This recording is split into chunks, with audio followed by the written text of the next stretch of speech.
Good evening, ladies and gents, wherever you may be around the world, and welcome to Splendid Isolation number 173. Excuse me while I do my boomer tech stuff.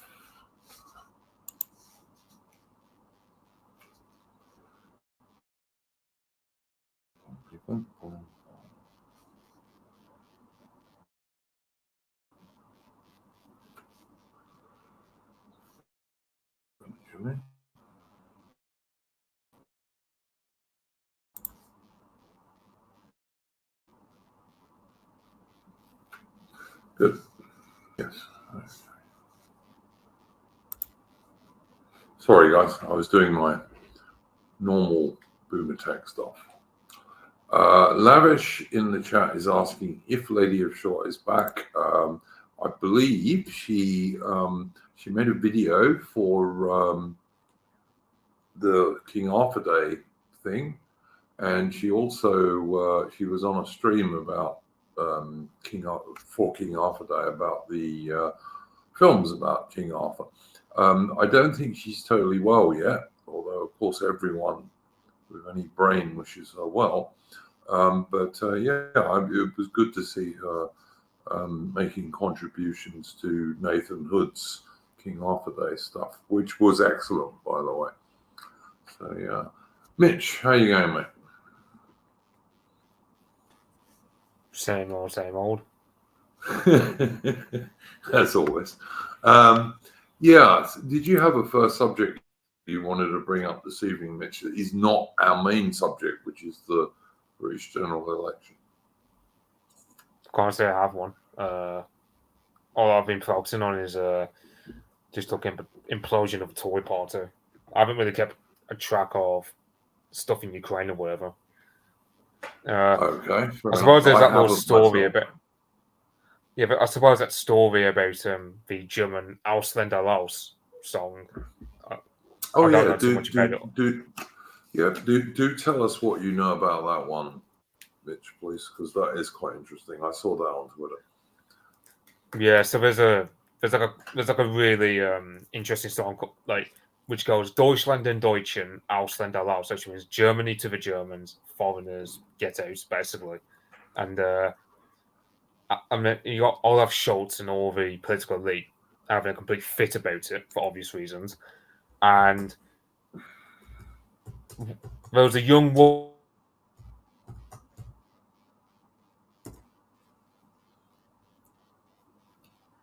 This event that they were singing at was an exclusive event where it was like €150 for a ticket. So you can imagine quite a few people were well off, relatively speaking. And they were all singing this song, young men and young women. And she's now been doxxed. She's had to apologize on social media, blah, blah, blah. So I don't know if there's going to be some sort of GoFundMe for her. But yeah, there's been, that song as of late has been really pop. Apparently, a lot of German Zoomers are singing it, which is quite heartening when you factor how bad Germany is due to the denazification stuff that penalizes nationalism in their country. So, yeah, no, totally agree, mate. Horrible that the poor girl got doxxed. I totally agree with that. But yeah, no, it's good to hear Germans saying something which is really common sense, that Germany belongs to the Germans. I mean, I think that's entirely sensible. Would anyone object if, for example, Africans were to say that Africa belongs to Africans, or Indians were to say India belongs to Indians, or God forbid, even the Israelis were to say that, Israel belongs to the Jews, that sort of thing. I don't think anyone's going to object, But it's funny when white people do that sort of thing, we get criticized for some unknown reason. Yeah, it's like this song has been like really popular as of late. I don't know who it's from, but yeah, I've had Drukpa Kunli person, man or woman, whatever it is, been posting a lot about that particular song, and I mean, to be fair, I just think that this is because of the alternative for Deutschland is so popular. Like they've got like a quarter of the population willing to vote for them. So, whereas we're still stuck at go, so to speak, because we don't have PR, unfortunately. I hope that changes. But, Yep, I came around to that view a while ago. I see people objecting to it, but we're in such a mess in Britain that I'm not sure what their objection is. They're trying to say we're going to be worse off than we are now. How can you be worse off than Britain is now? I mean, you know, I'm 59 years old, Mitch, right? And in my 59 years, there has been no general election in Britain which has been worse than the one that we're about to have. For a start, it's on American Independence Day. Why would the British ever hold an election on American Independence Day? You know, 4th of July. I find that inconceivable for a start, but leaving that aside, just look at your choice. Indian banker Rishi Sunak or Keir Starmer, who was the director of public prosecutions at the height of the grooming gang scandal. And I say the grooming gang scandal in air quotes because, you know, we all know what it really was. Little white British girls having things like white slut branded on them as young as 11, you know. And when he was the director of public prosecutions, Sir Keir Starmer made sure that nothing bad happened to the vast majority of those grooming gang people. You know, you'll forgive me if I don't think he's the savior of the Anglo Celts. You know, I don't know anyone who actually says that, Joe Duke. I think you craft him out of thin air. No, I don't think anyone does. And look, trust me, nobody detests the so-called, in air quotes, Conservative Party more than I do. I detest them. But the idea that Labour are going to be bad, to me, and I know you don't totally agree with this, the idea that they're going to be better, to me, is like, it's fantasy. But I mean, I know you don't agree, so I'm just going to let you go, mate, and you tell us your thinking on this. So, you know. Well, I mean, long term, I think the Labour government is actually going to be worse than, like, in terms of, because I mean, Sargon and Steve Laws have hypothesized they're actually going to bring down immigration to more manageable levels, quote unquote, like 500,000 years. So we're still going to mass immigration, just not as much as the Tories did it, where it's like 1.2 to 1.5 million last year. Because I hope you're right. I hope you're right. I don't think you are, but I hope you are. No, I reckon that's going to happen. I think they're going to bring down immigration to boil the frog slowly, compared to the Tories who just went about it like throwing a frog in a bloody deep fat fire. And yeah, that's not to mention and to alleviate the housing market, they're going to do two things. A, they're going to euthanize the boomers because you get a lot of these Labourites who are unironically suggesting that as a policy. And B, they're just going along the Canadian road, you mean, Mitch? Yeah, you know that Canadians have already started doing this, but yeah. Yeah, that Matthew Paris fella, he wrote about this in 2015. I won't be surprised if a lot of his Labourites are mentioning that articles. I mean, Matthew Paris was actually saying we need to euthanize the boomers because they're all useless now, and we can't pay for their pensions, so let's just kill them all off, essentially. Well, this is what happens when you have a post-Christian society with no morality, basically. So yeah, you could well be right, mate. Yeah, really and second, I reckon we're just going to build loads of low-quality Dino pods, like these crappy little, like 2 or 3 bedroom houses. That'll be designed poorly, but built it very quickly, just to take a wind out of the sails of dissent. That's, as I said, that's why I feel the Labour Party more than Rishi Sunak, because Rishi Sunak, yeah, I mean, he's just an obvious psyop unto himself. Just, I mean, you only have to look at him. Like, well, he's like 5'4" in Indian, a banker. Yeah, I mean, look, he was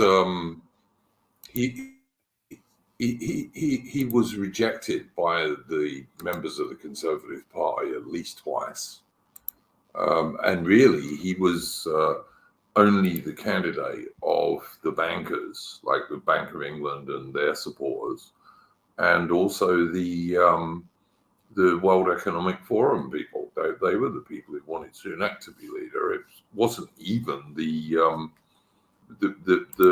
members of the Conservative Party, for God's sake, who rejected him twice, as I say. So, I mean,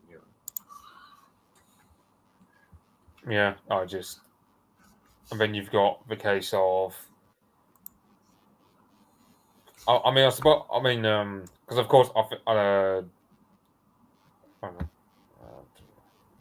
I'll put in my Discord about the implosion of the Tory party because, like all these Tory party associations, like 190 odd constituencies, you've got picking a candidate yet. And they've got like 48 hours or something like that. So they've got till Monday to declare their candidates, pretty much. And there's 190 Tory associations who have to do that by Monday. Because all these Tory party MPs, like John Redwood, he survived in 1997, they're all just jumping ship. He's been around a long time, yeah. And he used to be on the right of the Conservative Party. So, yeah. Yeah, I remember he was like he was like Brexit back in at the time of Treaty of Maastricht, I believe. So that's how long he's been around. So the fact that he's jumping ship, John, kind of tells you how bad things really are for Tory party.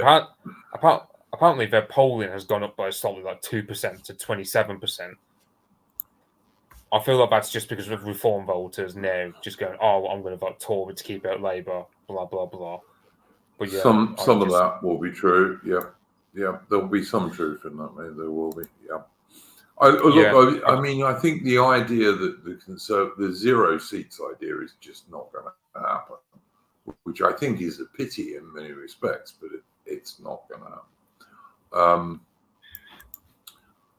My problem with this is that the reaction of the Conservative Party to every loss they've had to Labour since World War II, since 1945, has been to go more to the left.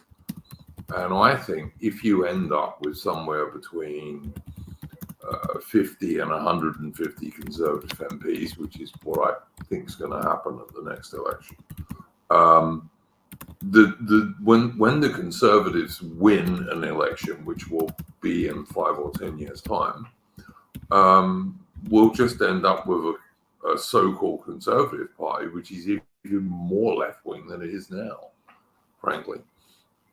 And will Tice and Reform replace the Conservatives? Well, no, I don't think so. And I think that Nigel Farage, with his recent statement, has made sure that won't happen, because he said he's not willing to come back and he thinks America is more important than Britain, which is a strange thing for a British person to say to me, because his influence on the US election is going to be absolutely zero.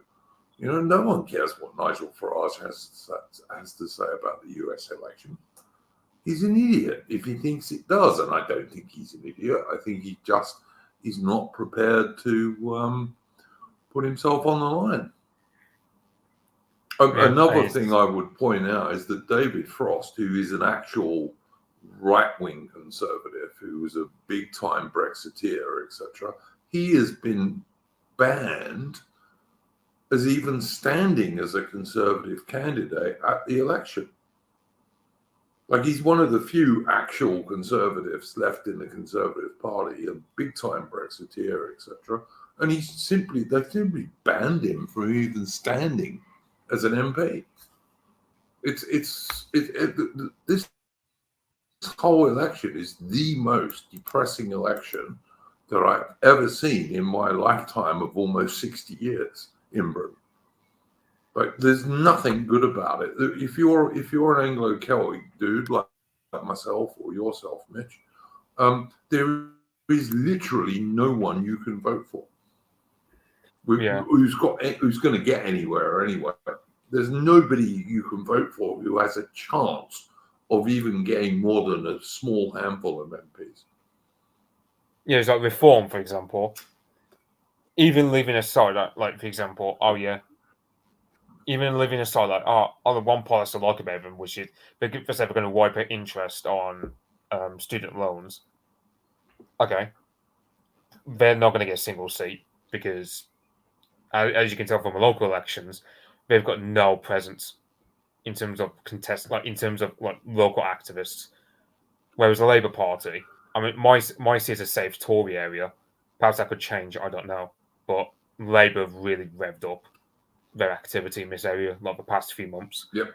So, whereas Reform, as I said, like as I was saying, like earlier this month, actually, but the Reform activists just they just walk around my town like with headless chickens, not even doing anything. They just even though there's a marketplace for receptive voters, it's like they're just been lost. It's like they're just walking around like they're lobotomized.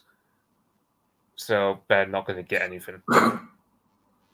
Look, Voltaire, Den, Totel, Craig in the chat is saying, do people have to vote Labour to do the most damage to the Tories? Can't they vote for someone else entirely?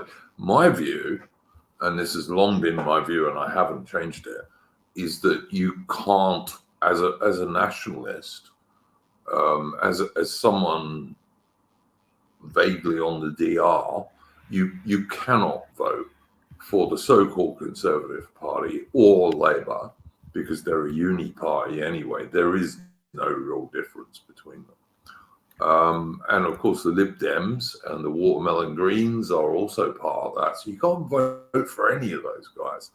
My own view and what I will be doing is you've got to vote for anyone else, pretty much. I mean, other than the Communist Party, I'd pretty much vote for anyone except those guys, and especially except Labour and the so-called Conservatives. I'd vote for anyone else.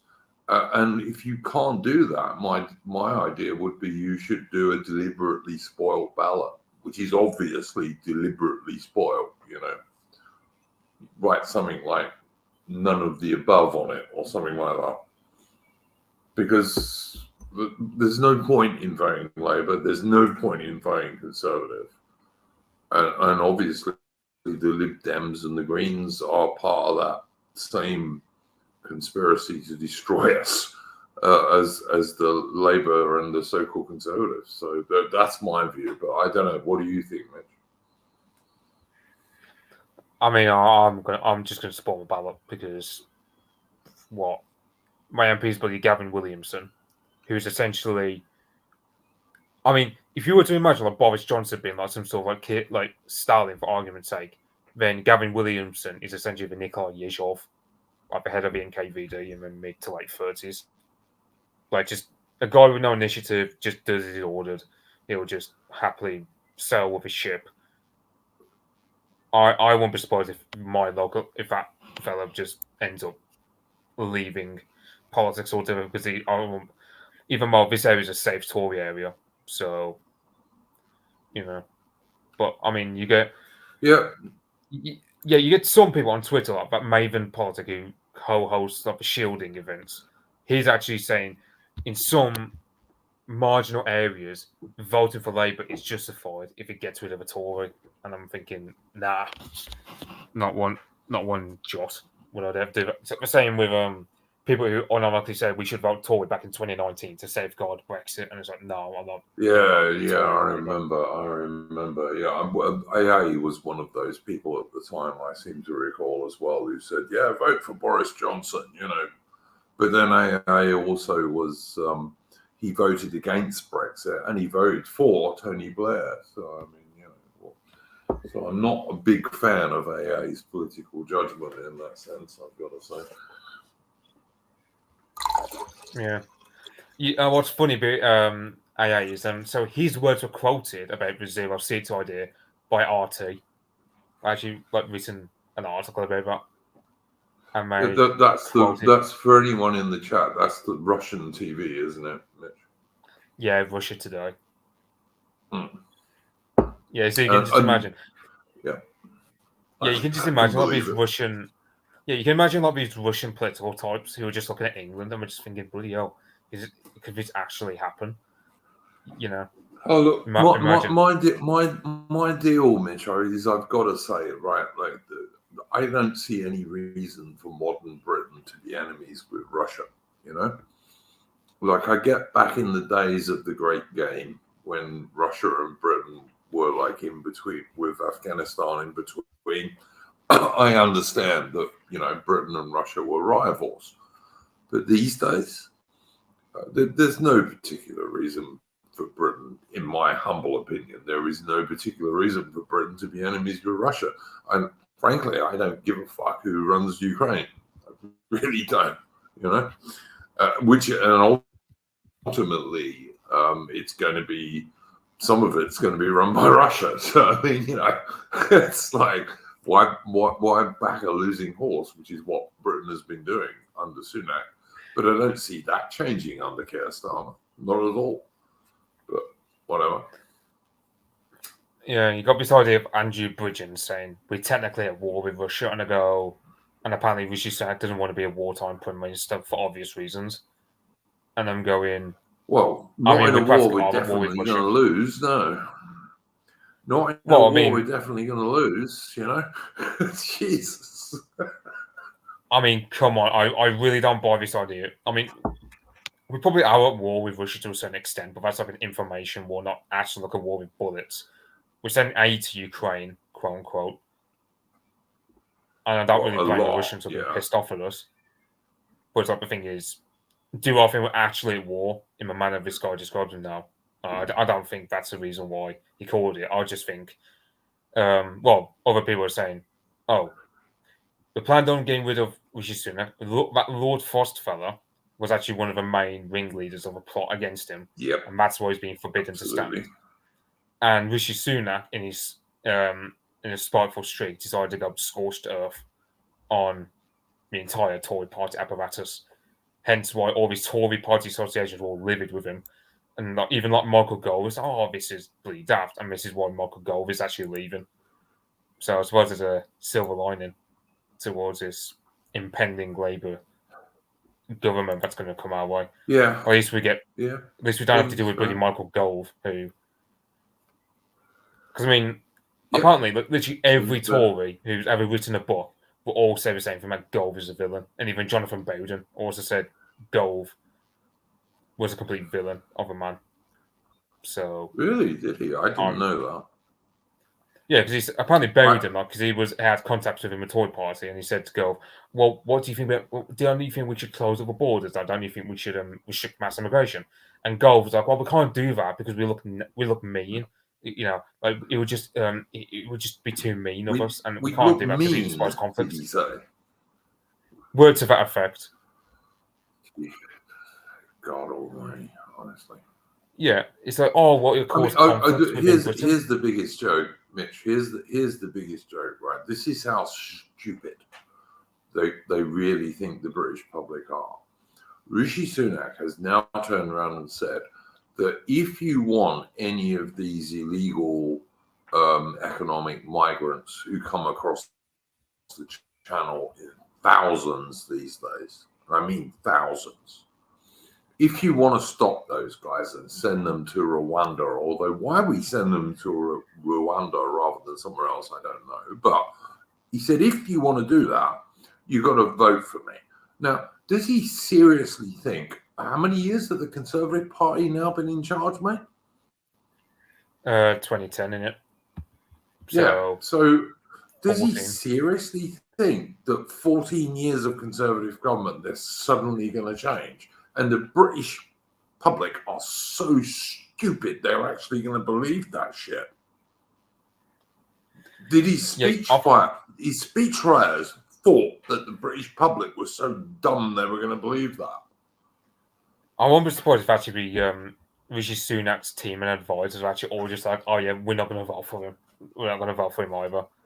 I won't be surprised. I won't be surprised if Rishi Sunak actually has that bunker mentality where he's just hungry down in a bunker, and he doesn't fully realise how bad the situation is. Because of course, why would he? He's never worked in a factory. He can't even use the bloody hammer properly. Mm. Like, did you see that video where he can't even use a bloody hammer? Well, his wife is the daughter of one of the richest men in India. So I mean, it should tell you all you need to know about Rishi Sunak. But yeah, I think he works in, I don't know, Goldman Sachs or something like that. I bet you, I'm willing to bet he works in something like that, because, as I said, if you're a full-grown man as old as him and you don't know how to use a hammer, I really don't know what words to say. well, I mean, he's a little tiny manlet type bloke, apart from the fact he's not British. So, I mean, if Rishi Sunak's British, then obviously I'm an Indian. It's like, seriously, if Rishi Sunak's British, I'm an Indian. And trust me, I'm not an Indian. But anyway.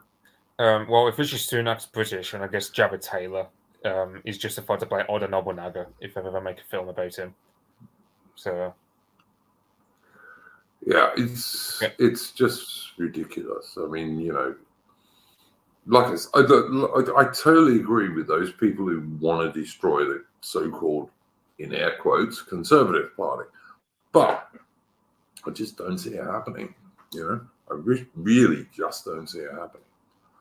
And if they do destroy it, reform is not going to replace them. It'll just be a slightly different version of the Conservatives, because reform's immigration policy is also crap. The only suitable immigration policy for Britain is zero immigration. It should be zero, not net zero actual immigration. I'd argue minus and actually eventually. Well, Mitch, I'm going to agree with you, mate. I mean, ultimately, we need remigration. We absolutely do need remigration. But for the time being, for now, I would accept a party that said, zero migration for 5 years or 10 years or whatever, because then we can work out what we're going to do after that. And at least it won't get any worse in the meantime. But I don't know. Yeah, I don't know what you got to say about Peter Hitchens and some people that we know of in our sphere. What's Hitchens' latest take, mate?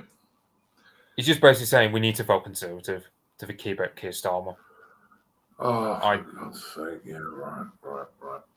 Look, the only difference between the Conservative Party and the Labour Party used to be that the Conservative Party were in favour of lower taxes, and they're not in favour of lower taxes anymore.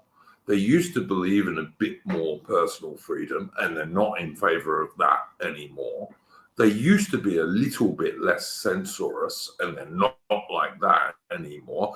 And they used to spend a bit more on defence.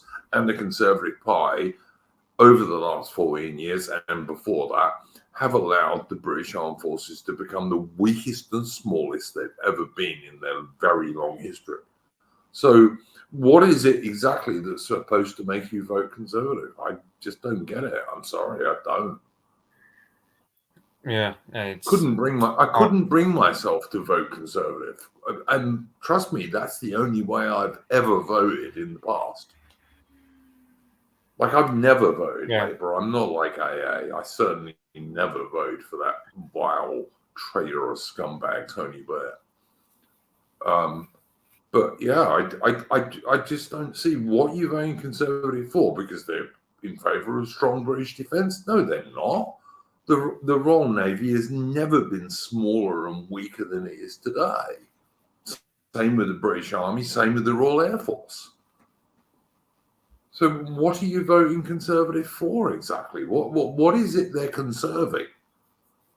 Except vast numbers of immigrants, basically. Yeah, I don't understand Peter Hitchens' we have a thought guest, process on guys. this. We have a guest, guys. Good evening, Morgoth, sir. How are you going?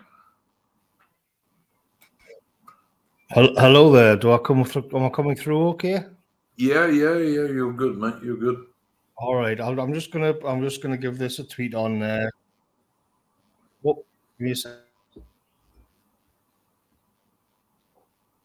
All right. I'm pretty much just jumping straight in. I'll just give it a quick retweet and so people know I'm on here. No worries, guys. I did suspect. Morgoth did tell me earlier that he might be joining, but I wasn't going to say he was going to join unless I knew he was going to. So I wasn't sure. I've actually forgot all about it, and then I just saw your message. I was out in the garden, pottering on, and I saw your message. That's all right, mate. Thought, Touching grass is what we all say we're supposed to do. Yeah, I'm back in, and so where were we? I've missed about half an hour. We're slagging off the Tories. We've just been talking about this dreadful general election coming up, which I'm nearly 60, Morgoth, okay, and I've got to tell you, mate, I've never seen a British general election where the real British Anglo-Celtic people had so very little choice about who they could vote for. You know, it doesn't matter who you vote for; it's going to be shit. It's shit versus shit here. You know, but I'd be very interested to hear what you've got to say about it. Yeah, I'm just completely despondent about it. I think most people are. I think the turnout's going to be abysmal, and nobody's really excited. Even the way, I mean, I did a little article on Substack the other day, just the clownish way Rishi Sunak was standing there with saturated rain, and 14 years ago you had David Cameron coming into power, promising to get immigration under 100,000, and now you're gonna, like, at the end of it, we've got this Indian, like the Rwanda red meat boondoggle that nobody really believes. It's all just farcical. I've got to the point now where I just have to laugh at it. I just want to see the Tories completely destroyed. But even then, like, we're kind of being robbed of some kind of victory where they dig in and they go down fighting. They're all just throwing the towel in now and swanning off to some corporate NGO job or whatever. So you don't even get that bit of catharsis that they were all so, like they were all tried their best and they went down in hellfire, and they're all just kind of, it's as if it's just their managers hanging off to a new position and a new job somewhere. That's it. That's revolving door managerialism, and it just inspires nothing. I was, one of the things that struck me, Morgoth, was that the British general election is going to be on American Independence Day. I mean, what the hell? Do you think they even noticed that, or is it done on purpose? I mean, Yeah, I don't know. I mean, that's not really a big thing in Britain, but yeah, I don't understand that either. Even the timing of it, I don't understand. Like, they had 6 meets. They had 5 or 6 more months where they could wave the red meat around and all that. Eight, and they 8 months, Morgoth. They had 8 months. 8 months. And why now? Had 8 more months. Well, yeah. So like, what are they doing exactly? Why do this now? One take that I've heard is that, well, I've heard 2 takes, as I wrote about the other day, and I think when you connect them together, there's something there. One of them was that the Andrew Bridgen thing that was going around, that we are actually already at war with Russia, and Rishi Sunak doesn't want to be a wartime prime minister. Like, I find that I don't really believe that. I think if you're at war with Russia, you're going to know about it pretty sharp. And I also think he could just step down. But I do think, you know what I mean? You don't have to just crash the whole party like that. I mean, on the other hand, I don't think all of the big beasts. I don't think there's anybody in the Tory party. I think the way they sort of wave Boris Johnson around or get Boris back in, And I just think, who cares? He's a busted flush as well. Like, and I did a tweet about this 100%, morning. 100%. I'm reminded of the movie on The Godfather when it's all kicking off and Tom Hagen says, "Oh well, I'll have a word with Sonny," but even he won't be able to call off Luca Brasi. And then the Turk says, "Oh, you let us worry about Luca Brasi."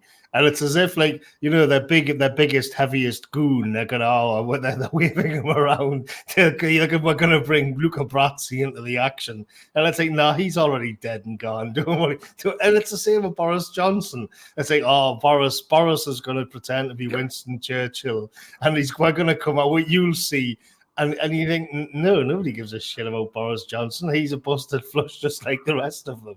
Total waste of time. Morgoth, I've got to say, I can't understand why anyone would pretend to be Winston Churchill, who's one of the worst British prime ministers ever. I mean, the guy who did more single-handedly to destroy the British Empire than any other single man in history. But all right. And I think I kind of get that, but like the whole sort of we're at war Russia thing, I'm not really buying into that at all. I think you'd know about it, but I do think that there's something to be said that they want Labour in. Like, I know it sounds super cynical, because the other take that I heard, I agree. Yeah, the other take that I kind of was thinking about was this idea that the independents and the smaller parties haven't got time to get their act together. And this guarantees like a massive sort of Labour victory where they can do whatever they want. And I know it does sound dark and cynical, but I have a feeling that's actually what the establishment wants, whether it's in the Bank of England or the American deep state or who or whatever. Somebody on high, I think, wants the old kind of nag of the Tory party put out to pasture, and they want a fresh new Labour reign with a massive majority. Before Trump gets it in America. Because Trump's going to win in America, I think. I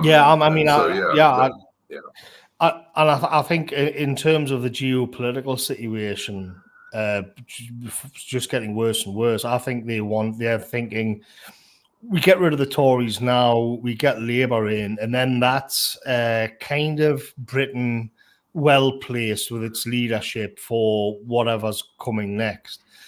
And I don't think Trump is going to make much difference in America, actually. No, I totally agree, mate. But I mean, from the point of view of the left and the globalists, like, they're pretty anti-Trump, and Britain will be a little bit of a counterbalance against that, given that Britain is America's biggest puppy dog, sadly. But one thing I wanted to ask you about Morgoth, did you see Nigel Farage's recent statements? Yeah, I mean, day or two. Yeah, he's basically heading off to a millionaire's golf course in Florida because he doesn't want to pound the streets of Hull. That's my view on it. I mean, yeah. At the end of the day, I've never really had much time for Farage. I've never really been excited by Farage, and when he is like just a Thatcherite, and from that perspective, there's something to be said. But like, he is consistent with his Thatcherite values, which are the money's over there, and I'm heading for it. Like, so long, suckers. That's how I just think Farage is. I think if you're pinning the hopes of him saving England, I just don't see it. Time and time and again, that's all he's been in it for. And from that perspective, if you're going to be in this kind of purely cynical sort of neoliberal Thatcherite mindset, the prospect of playing golf in Florida with Donald Trump and earning millions of dollars for making speeches about how you're Mr. Brexit, yeah, that's going to have more appeal than pounding the streets of Burnley, having like Muslims and Antifa throw eggs at you and stuff like that. I get it. But let's not pretend it's anything other than that. You know what I mean? Let's not pretend that, like somebody said to me, No, It's it's not not at all. patriotism. No, No, it's not. no, it's not at all. And I saw some people trying to cope and saying, well, at the end of the day, we're just a vassal state of America, and he can do more damage over there where all the power is. And I thought, if you think Nigel Farage has gone to America with the intention of taking on the American deep state, like, I'm sorry, but you're just completely delusional. I don't believe that for a second. 100%, mate. I tell you what, look, I used to be a big supporter of Farage when he was running UKIP and he was running the Brexit campaign. Like look, because I live in Australia these days, I sat up all night watching the Brexit vote. And when we won that in 2016, I would say that was one of the happiest days of my life. I thought, wow, the Brits are still not gone. Like there's still British people, Anglo-Celtic people who realise that, you know, we're semi-detached from the fucking Europeans and we want independence. But what was the first thing Farage did? Farage left UKIP, and not only did he leave UKIP almost immediately, he recommended just about the worst person possible to replace him. If you recall that, Morgoth. Yeah, who was that? He was that ex-British Army major dude who Henry Bolton. Thank you, Mitch. He had like a sexy bit of fluff girlfriend, didn't he? Like a young. Yeah, he had a young girlfriend who was pretty cute. Yeah. I remember him. Yeah. It was all... And there ain't no way Farage didn't know what that dude was like. You know, there's no way he didn't know that. I mean, I don't regret Brexit. Like, I mean, it's become this kind of thing where people say, "Oh, it was all a stitch up. It was all a con trick. It's turned us into like Taiwan in the North Sea or whatever." Okay, whatever. I'm not. Maybe even if it was, I don't care. I'm still happy we're out of the European Union. I hate the European Union. I actually despise the European Union, and I've got no qualms about the fact, like, you can say we got punished with the highest immigration ever because of Brexit and all of that. And I'm like, yeah, but that's not our fault. That's the scum elites. And I look at the European Union itself, and I'm happy we're out of it. It's shit. It's a nightmare. It's just like this. It's a kind of the managerial empire perfected, and I'm no regrets that we're out of that nightmare. I hate it. Totally agree, mate. I don't have the least disagreement. That's totally my view as well.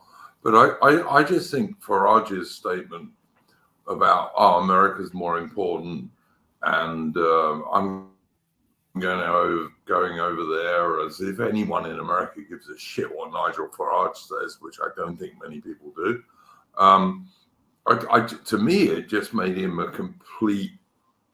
It made him sound like a complete fool, and he wants to be a tiny fish in a big pond rather than a big fish in a small pond, you know.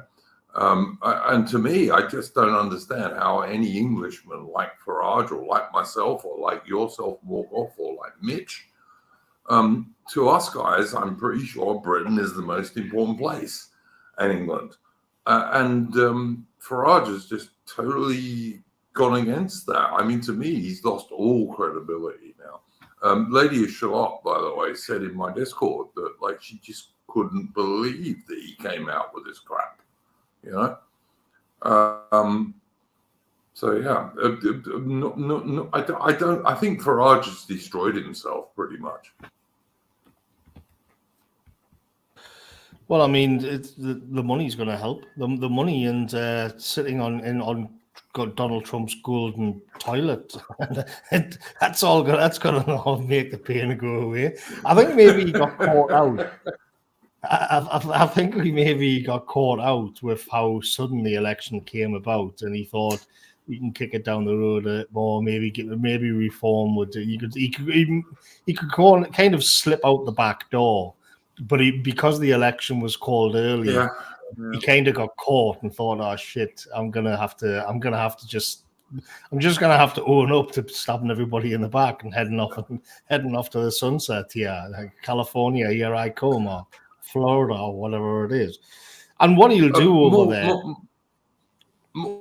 Morgoth, how about? I mean, look, if Farage was an actual patriot, which is what he larped as for a long time, if he really was, then when Tice was allowing an extreme left-wing NGO like Hope Not Hate to tell the Reform Party who it could and could not run as candidates, if Farage had been a real patriot, that was the time he should have stepped up and just said publicly to Tice, you can't do this, mate.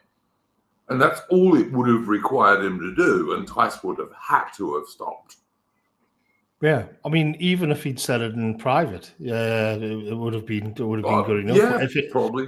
If it was just all done behind the scenes. And I saw a clip just the other day of the somebody asking Tice, what are you doing about all these problematic figures which are kind of slipping into the party? You know, they've said these things in the past. And he said, well, it's okay. We've got the press taking care of that for us. In other words, like, journalists are... can you believe it? In other words, like, journalists who hate him, hate his party, hate the people in his party, hate everything that his party stands for, they are the ones who he's allowing to vet. They are the one. Yeah, they're doing a good job of it. I'm fine. I'm going to go along with that. I just thought, I'm not. I can't be bothered to get excited at this shite. What a little crap, man. Get out my face. Yeah, it's insanity. It's just insanity. I just want to bring Mitch in for a minute, Morgoth. Mitch, what's your view on this stuff? It's like, to me, it's like when people say we live in clown world, this is just the truth of it. Yeah. Well, yeah. I mean, the whole. I mean, on one hand, it's infuriating. On one hand, you got Farage throwing him a towel when literally seen figures like John Redwood, who's been in the Tory party a long time, also throwing him a towel because they can just see the writing on the wall with this upcoming election. But it's also, I got my own theories why. I won't be surprised if I know Steve Laws and Sargon were reckoning that Labour are being brought in to control. Like, I think what they're going to do is they're going to reduce immigration to something like 500,000 people coming in a year. So we're going to have fewer people coming in, but same end goal, akin to what Tony Blair did.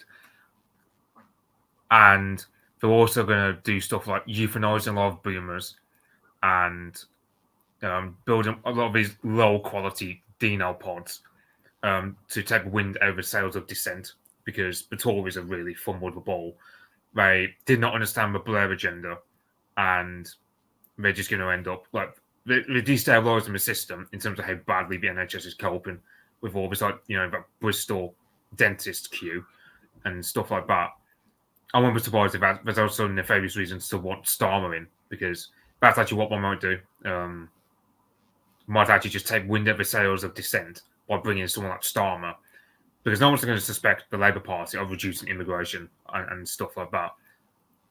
But I reckon that's what they're going to do, because, of course, Starmer's been advised by Tony Blair, and even Tony Blair was critical like a few years back of all the Tory migration policies, especially after Brexit, when they decided to punish us by hiking up to like 1.5 million last year or something like that. Yeah, it's ridiculous. So, Britain's getting over 50,000 illegal immigrants a year, never mind the legal ones. I mean, there are parts of England that are more overcrowded than parts of India. It's just insane. Like, ending mass immigration has to be the most important issue in Britain today, but both of the major parties are totally ignoring it. Morgoth, what do you think about that, mate? Yeah, I do think you'll probably get. I think they'll settle it. I think they'll settle it to about Yeah, what Mitch said, about 500,000 or something. I do think it's interesting you mentioned the Mitch was saying about the euthanasia, because it is true. Like Keir Starmer seems to have this weird kind of he seems to really be into euthanasia, like the way Mitch said, like they're gonna like euthanize a few, like all the boomers. And I thought, yeah, that's like the last people who vote Tory. So like the Tories fight, and if we like, run with it that the Tories have just handed Labour the keys to the kingdom, the last act of the Tory party will be for Labour to come in and euthanize their own voters en masse. Like the final stab in the back of them all will be where like the Tories allow Labour to come in and euthanize their own voters for them. Like it's really dark, but at the end of the day, I would not be surprised if somebody like Jacob Rees-Mogg or Michael Gove have kind of that's why they're running for the hills, because it's like they're going to euthanize all our voters anyway, so we're out of here. We're heading off to the city. We're heading off to an NGO. Morgoth, I've got to say, look, if you look at Canada, for example, they're already heading in that direction. So I think that's entirely possible, actually. And I've got to say that I think if they start doing that, despite all the stuff that people on the DR say about boomers, etc., I'm presuming that most of the people on the DR who say that don't really mean it about their own mothers and fathers, etc., or grandparents. And I reckon it's going to be people like you, Morgoth, and Mitch, and myself, who are going to end up protesting against it, actually. But, because, I talk about boomers, and I'm nearly a boomer. I'm not quite, but I nearly am. But you know what? I'm not in favor of executing old people. I'm really not, No, I find the whole idea of euthanasia absolutely disgusting. I think I despise it for all kinds of reasons, which I could get into. My parents would be on the chopping block, especially my mother's not particularly well at the moment. So the calculations that come in, of course, will be how much is it going to cost for perhaps another 15 or 20 years to keep her on the NHS, to keep her alive. And they're going to make these sort of calculations and say, well, it would really be better if we just sort of put you down like a dog. Like think of all the Africans who we could sew up their knife wounds and gunshot wounds for the sake of keeping you alive. There was a Dutch girl who euthanized herself just the other day. She was 29 years old. She was perfectly healthy. And she said she was just depressed and she's dead. She was physically perfectly healthy. Now she's dead. She's just euthanized herself. But the state did it on her behalf because she was feeling miserable. I hate where we're going with this. I can see, and you're right as well. They'll destroy your life. They'll have your bank account closed down, and when you're on the street feeling miserable, they'll offer you the chance of going in the euthanasia pod. In Canada they call it something like the sunset path. It's completely dystopian, and I'm not one of these people who is thinking really that things are going to be better under Labour, because I don't think they are. I think they're going to bring digital IDs in. I think you'll see something like euthanasia. I think the Labour government is going to drag us in the direction of Canada. That's where I see this going. I think Canada's the future, and Labour's going to take us there. Yeah, no, I totally agree. We recently had the celebrations in inverted commas for D-Day, and I pointed out that, like, my grandfather went across on D+3 to Normandy, and he was a soldier who served in India in between the wars. Very much a old-fashioned sort of bloke. And, like, I promise you, if you'd have shown him what Britain is like today, he wouldn't have gone across on D+3. He would have stayed home. And I reckon that something like 90% of the people who went across from Britain on D-Day would have stayed home if people could have shown them what Britain was going to be like 50 or 80 years later. I really, really believe that, because most of those guys were very old-fashioned. Even if they were big-time union guys, they were mostly race realist, nationalist sorts of people. They just were. I'm sorry. I knew them when I was a kid. They just were. Yeah. Yeah, I knew my granddad. My granddad was appalled even in the late 90s, and he was racist. And I mean, I've got a sneaky suspicion that my granddad's old-fashioned views are. I met up with some family, an old auntie recently, and she brought that up. We went out for a few drinks and we had a meal. My mother was there and thing, and she got onto the kind of strange death where my granddad went into the hospital for something minor, and they actually they put him on end of life care, which is a form of euthanasia, and I never knew it, but apparently they were giving him like 3 slices of ham, a couple of carrots, and a boiled egg to eat like each day. And it was just completely abysmal when you looked at it, and wow, it was as if that there's this end of life care thing, and they'll put you on that in the NHS, even when you're not actually dying, even when you've got in there for something relatively minor, and it's this sort of self-fulfilling prophecy thing, because once you're on the end of life care, they're basically starving you to death. They're basically making you weak. And it's like, well, we're just making things comfortable for their last days. And I say, well, how come it's their last days? When was that decided?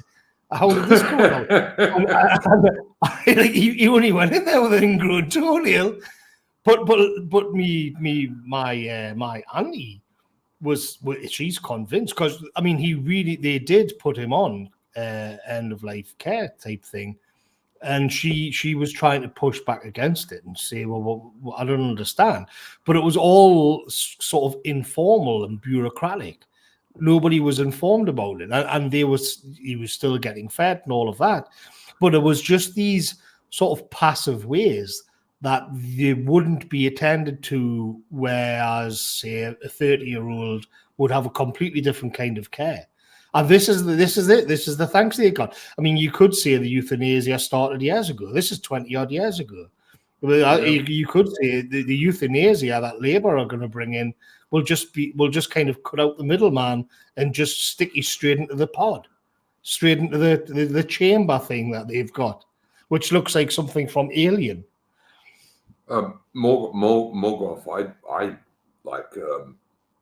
less than 2 months ago had a triple heart bypass operation, so I kind of get where you're coming from with that stuff. But yeah, and I think you're right. I do think they're doing that. And look, I watch people on the DR, and I realize that quite a lot of people on the DR or somewhat related to the DR are quite young. Some of them are incels, some of them, and almost all of them are looking at the prospect of buying a house and finding it almost impossible. But to blame it all on the boomers, I think, is a bit unfair in some respects. Like, the boomers are stupid, but like there's a load of stupid young people too. Or everything I've seen is that the younger people in the UK, with many exceptions, like Mitch, for example, there are many sensible young people in Britain, like Mitch, who's only in his early 20s, but there's loads of idiot young people in Britain who are actually like completely taken in by the regime propaganda and the MSM and all the rest of it, So I don't know. What do you think about that? Well, yeah, I'm not that big on blaming the boomers on everything, because I don't think that's how power works. I don't think they made the decisions. If you look at something like Adam Curtis's Century of the Self, where he kind of gets into the beginning of the boomers and the 60s revolution, and it's all quite sinister. It does seem to have come from the CIA and the American government, for reasons such as they wanted to have a kind of cultural form of communism which will nullify the economic form during the Cold War. They wanted to commodify all of their their rebellion would be commodified and therefore contained. All of this kind of thing. I mean, to blame the boomers for everything which has transpired assumes that they could have changed it through voting, and I don't think that's how it is. And I think if like a young people today who, on their watch, you've got 1 million and odd immigrants coming in per year, which the Tories are allowing in. Now, I blame the Tories for that, not really the not really the kids, not really like 22-year-olds or whatever. It's the government, it's the power structure that's facilitating that, not the people. The people don't want it. Even if they are, even if the younguns are more libtarded, it doesn't really matter, because they're not making the decisions anyway. The decisions are being made for them. And I think that was probably pretty much the case with the boomers. But I do think, on the other hand, I do think that each generation has its own kind of traits. I do think generational theory is a thing. I do think there's an archetype of a boomer, but there's also an archetype of a Gen Xer like me, or a millennial, or a Zoomer. They've all got their own sort of particular way of being in the world. And the funny thing is, I was thinking about this the other day, because I've been looking more carefully at the geopolitical situation and how everything's falling apart. Like, it is the case, actually, that in America in particular, the boomers are clinging on to power way beyond which is normal. But if you think of the sort of the administrators and the managers and the people the bureaucrats and all of this, like they'll all tend to be Gen X at this point, or you maybe even millennial. And in Britain, when you look at there's a bit of traffic on the road there. In Britain, when you look at who actually runs the country, who's calling the shots and all of this, who's in positions of power, they're all Gen Xers or millennials. We like somebody like Boris Johnson, who I don't even think is 60 yet, is considered a sort of an old head. He's been around forever. And I think he's like 59 or 60 at this point. In America, that would make him a youthful politician. He's a scumbag. He's a scumbag. He's a total piece of shit. Yeah. So these are the people making the decisions. And they're not boomers. I think I'm older than Rishi Sunak. All of these people are not really boomers anymore. They're Gen X. And you could say that this is why things are falling apart, because Gen X tends to have a sort of characteristic of not really caring too much about anything, being a bit of a nomad, being cynical and all of this. And if that creeps into your institutions, you've got a lot of trouble. And then the millennials are quite poor-faced and all of this, very, very like overly serious. And you see that, and I think woke is a millennial thing. Whereas there's a kind, whereas Elon Musk is a typical Gen Xer, where he's got this kind of cynicism. And it's a kind of carefree liberal worldview, whereas a millennial is a bit more poor-faced and serious. And you see this thing. Anyway, I'm rambling on a bit, but the point is, I think there comes a point when it's kind of like the system mainly set the meta sort of direction of things. You could say, well, the boomers did that as well, but I'm not too sure if that would have been the case in the 60s and in the 70s. They would have been too young. And now in Britain, somewhere like Britain, there's not even that many boomers left in power. Yeah, I pretty much agree. Mitch, what's your view on that, mate? Yeah, I noticed YouTube like last week was recommending loads of videos saying, "Oh, have boomers ruined everything?" Like recommended me Matt Walsh and all these other videos saying boomers ruined everything, and all this because I know YouTube really recommends me all manner of crap, and I know I'll reach that sort of equilibrium where it's like, oh yeah, every generation has their own problems. Like for example, it's like it's like plenty of my generation are too Arvin pill to actually care about anything. You can't really blame us on that part because our best years have been taken away from us. But the deep state kind of have to pivot to that. So they're going from, instead of talking about World War II and Winston Churchill, they're now pivoting towards talking about slavery. So because not many of my generation actually care about World War II, for example. But Mitch,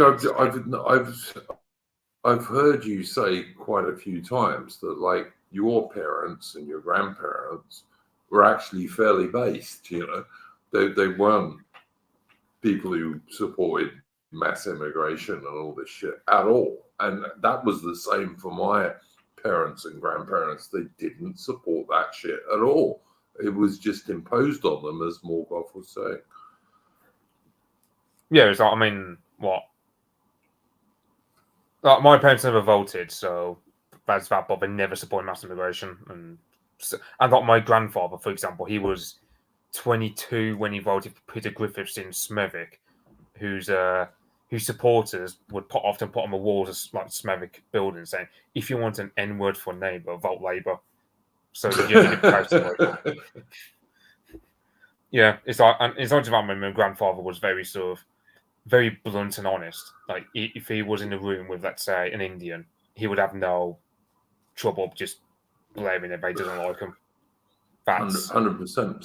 Same with my dad, mate. My dad was exactly like that. He really was. And look, I've got a very good friend in America, and her father was like an American naval officer in the 1970s.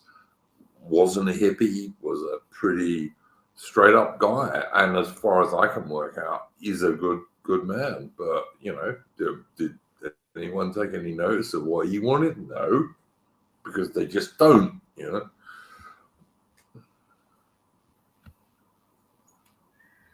I don't know what you think about that, Morgan.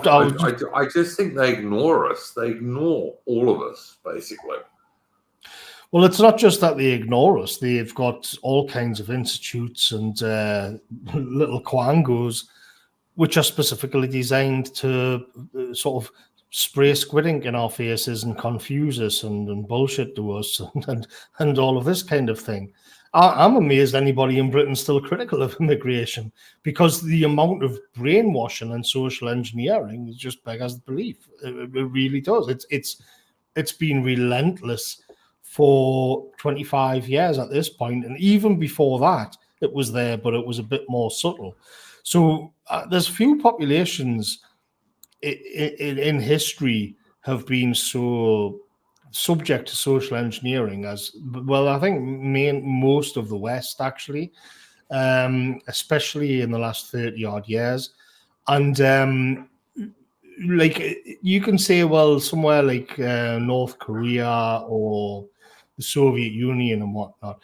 I'm actually reading a book at the moment called The Captive Mind, and it was written in the early 1950s by a Polish writer, and he was explaining what it was like when the Soviet, like the sort of before, during, and after the Soviet Union, and being kind of having to toe the line, and he tells stories about how he was a writer.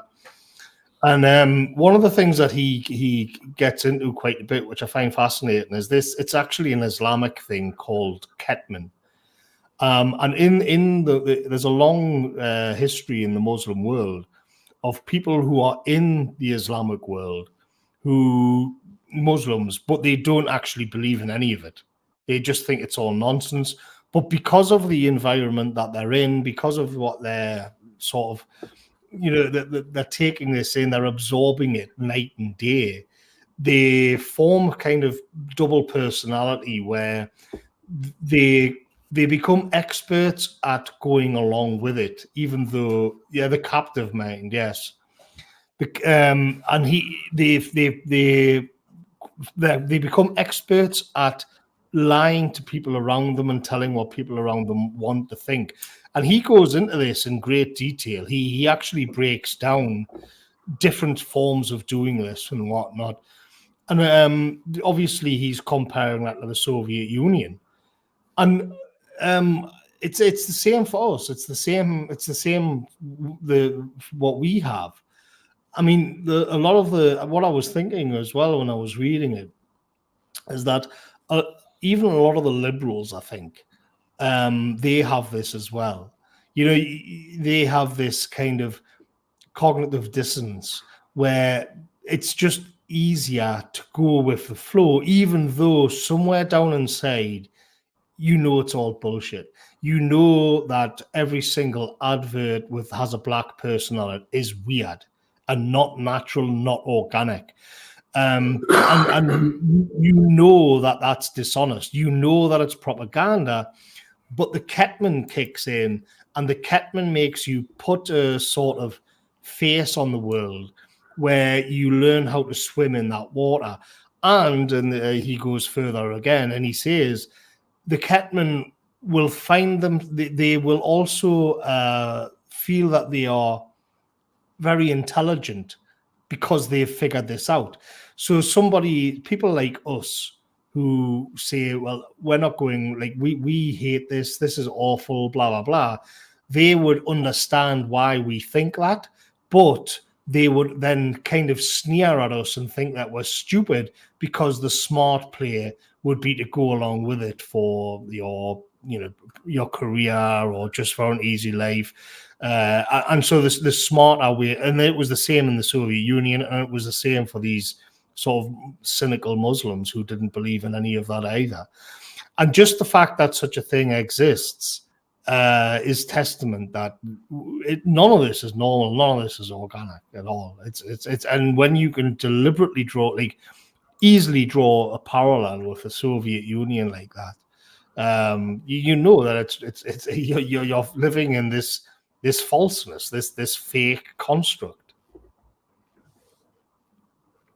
100%, mate. 100%. Can I just say to Webstar, whose comment I've just put up, Britain is the bleeding heart of the Western far-left Jewish empire. If Britain and its Zionist/liberal ideology falls here, Zionist liberalism becomes an instinct ideology worldwide. Mate, I've never seen such bullshit. Why don't you just put up Eternal Anglo? All right, do that, and then I'll just laugh at you, you idiot. Right? This is not what most British people think or have ever thought, and you're just talking shit, mate. All right? So I'm sorry. Beg your pardon. I don't mean to swear and be rude, but I'm in a pretty black-pilled mood today because we're talking about the subject. We're talking about the British general election. But yeah, I'm pretty fed up with these Eternal Anglo types because you know what? Britain And the British Anglo-Celtic people are some of the best white people in the Western world. So get stuff, mate, to be honest, is what I would say to you. And forgive me for anyone, including Morgoth or Mitch, if you don't agree with that, but that's my opinion on Webster. But anyway, like my parents and grandparents and great-grandparents didn't think that way at all, mate. So I think you're wrong. Oh, you mean the government, not the people? Okay, mate. Well, fair enough. But yeah, I don't know. Look, I don't even think it's I don't even think it's the British government. I think it's the American government. If we aren't controlling America, we are like the British government is not making Lindsey Graham go out there and call for sanctions against the International Criminal Court. That's all America. That's all America. And Lindsey Graham is not gay, by the way. Okay. Like we can't at the same time be a vassal of America and calling the shots in America. It has to be one or the other. I'm willing to accept that we're a vassal of America. Yeah. And we get all this is my disagreement with Semi-Agog. Morgoth, this is my disagreement with Semi-Agog. I like Semi-Agog a great deal, but if we're being run by the Americans, and we obviously are, I'm sorry, I can't agree with Semi-Agog's idea that somehow Britain is still running America. It's like, you know, it's not, doesn't make any sense. Yeah, I mean, somebody in the chat says, "How does British politics affect Australian politics?" It doesn't. It doesn't affect the Canadian politics either. There's nothing. This just isn't true. I mean, and I'm not just sort of trying to offload all of the blame onto the Americans either. I'm willing to accept that maybe it used to be the case with Britain when we were hegemonic, but as it stands now, like, is the bleeding heart of the Western far left? I wouldn't say that Zionism was even far left. I don't agree with that part either. But anyway, London doesn't run America, I'm afraid. It's a network, but it's just not true. Yeah, like you can say Tony Blair, the vile traitor Tony Blair, who got hundreds of British guys killed and even more guys maimed and wounded in useless wars. He is quite important to this, World Economic Forum lefty bullshit. He is globalist bullshit. He is absolutely quite important to it. But the idea that the City of London runs everything is just fucking insane these days. It really is. Is it good? No. It's kind of it does intersect with an older thing with like the royal family and Freemasons and all of that, but in the here and now, it's just not the case for the sake of, if we look at the world today, we look at what Israel's doing and all of that. Yeah, we're going along with that, but that's because we're under the heel of the Americans. Because they'll, if you book that, let's put it this way: if the Americans, UK is a vassal. No, let's look at it this way: if some base nationalist party, as Nick Griffin said this, by the way, if a nationalist party, if the BNP had have gotten in 2009 or whatever, Nick Griffin actually said that if that happened, there would have been sanctions placed on Britain by the neocons, and if it came to it, if they began deporting people, they would probably start bombing places in Britain. I'm not saying it would be like these mass carpet bombings, but the point of it is the heart of the empire itself would have reacted because one of its vassals was going rogue. That's just the reality of power.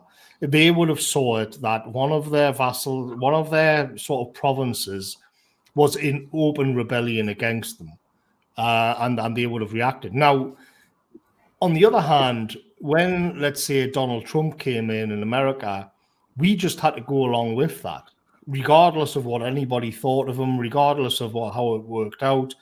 there was nothing that Britain could impose on America which would prevent America doing anything. If America became a communist state, there's nothing that the British could do about it.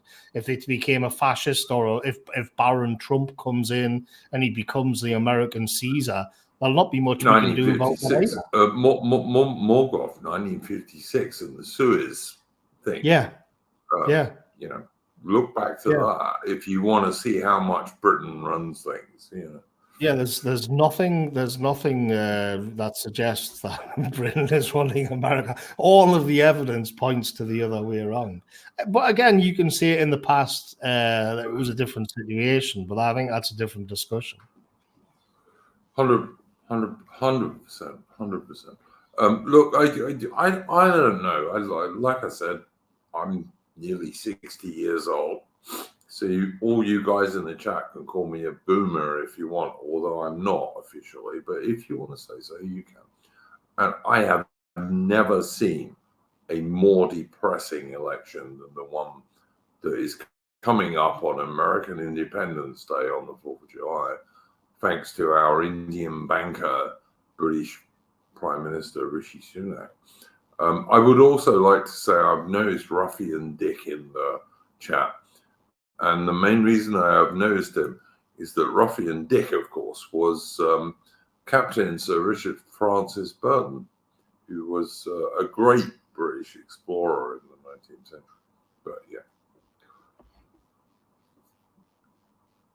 So yeah, as Mitch says on the screen there, I just saw it on Twitter before as well that Rishi Sunak says he's going to bring back national service if the Tories get in. And look at the incentives here. So Labour are going to give 16-year-olds the vote and presumably allow them to sit at home on their iPhones. And the Tories are saying, well, vote for us. We'll send you in. Vote for us, and we'll send you to a trench in Ukraine. They really want 0 seats.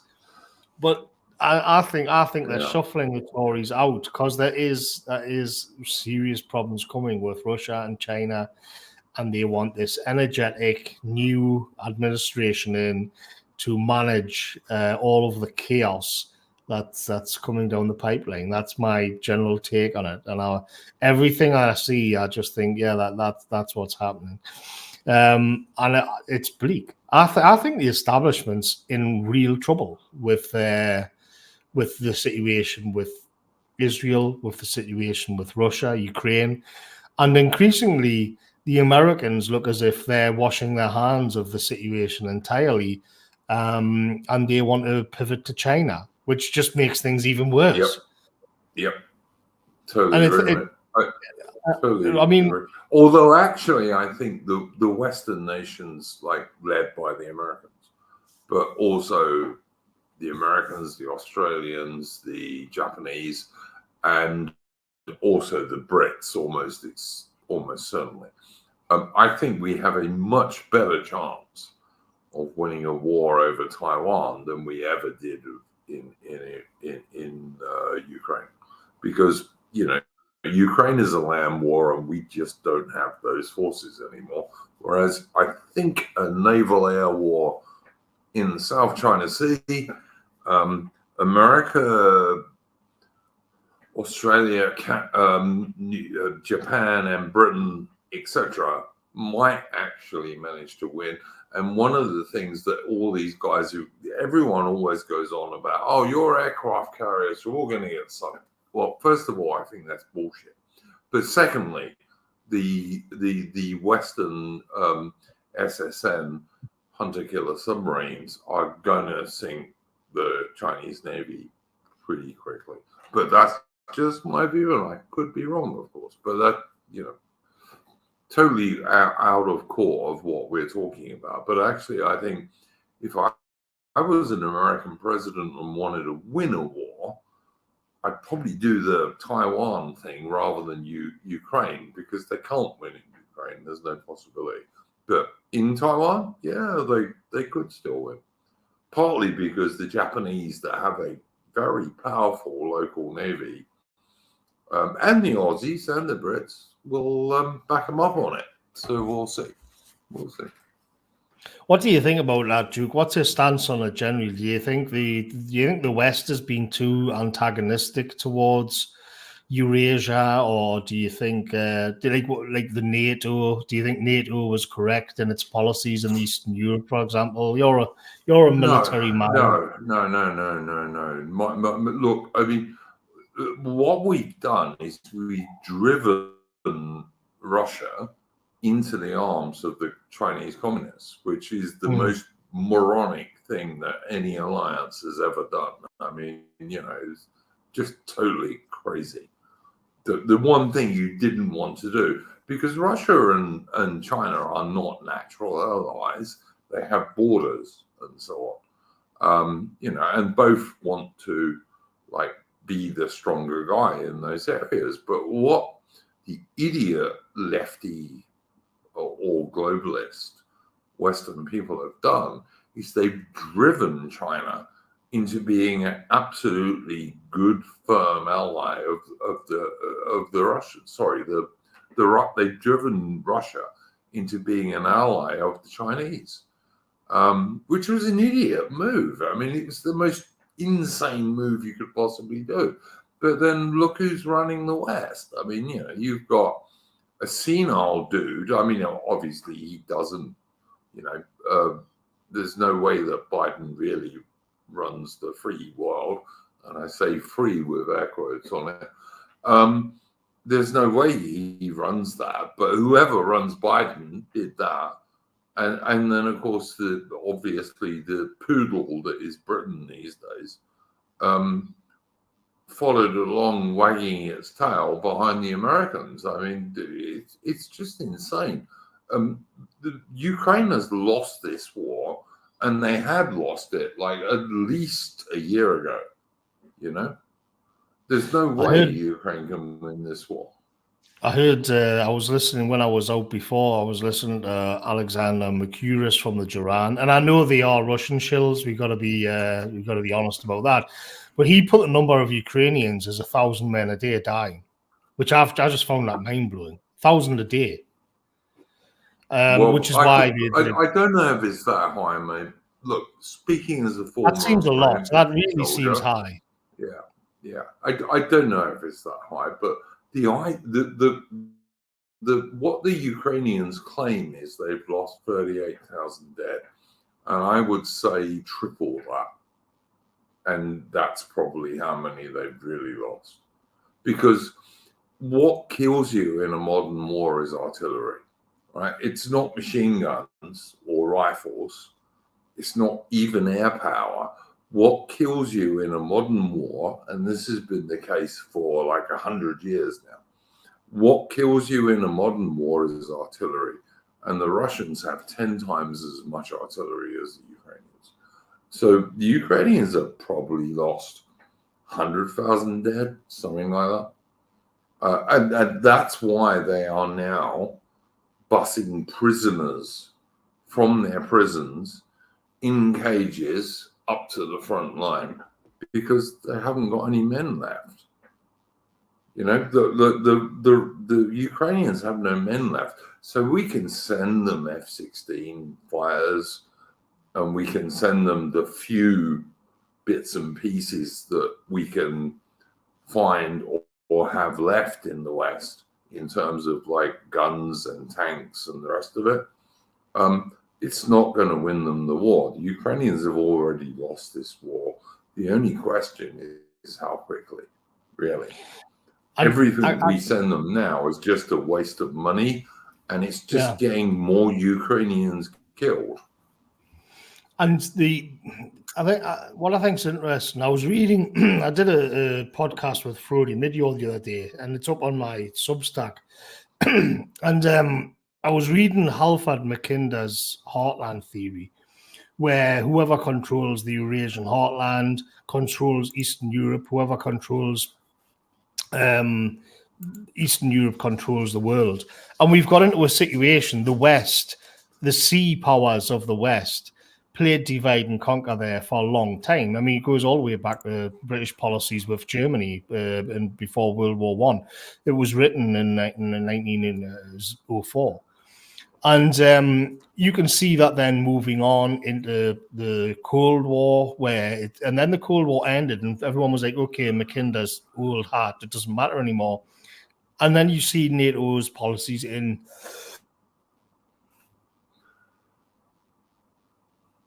Ukraine. Give me a second. Yeah, then you see NATO's. Can I just say to Blighter in the chat, war doesn't care how moral your army is. It cares whether it wins or not, mate. If you don't believe me, look at Stalin in 1945. No one cares about the moral of your army. They care about how good your army is. I beg your pardon, Morgan. Please carry on. Yeah, I'm just getting a glass of water brought in.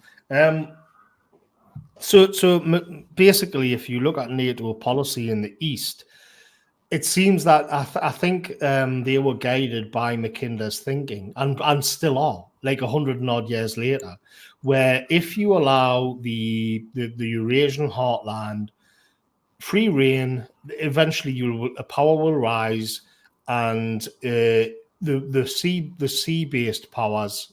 It's literally the Atlantic, Treaty Organization, primarily rooted in Britain and America being sea powers. They won't be able to influence the Eurasian heartland. And I think what's happened is that the policies that NATO have followed since the Cold War carried on that way of looking at it. And so you get into this weird situation where it becomes like they've made the nightmare scenario happen through this policy.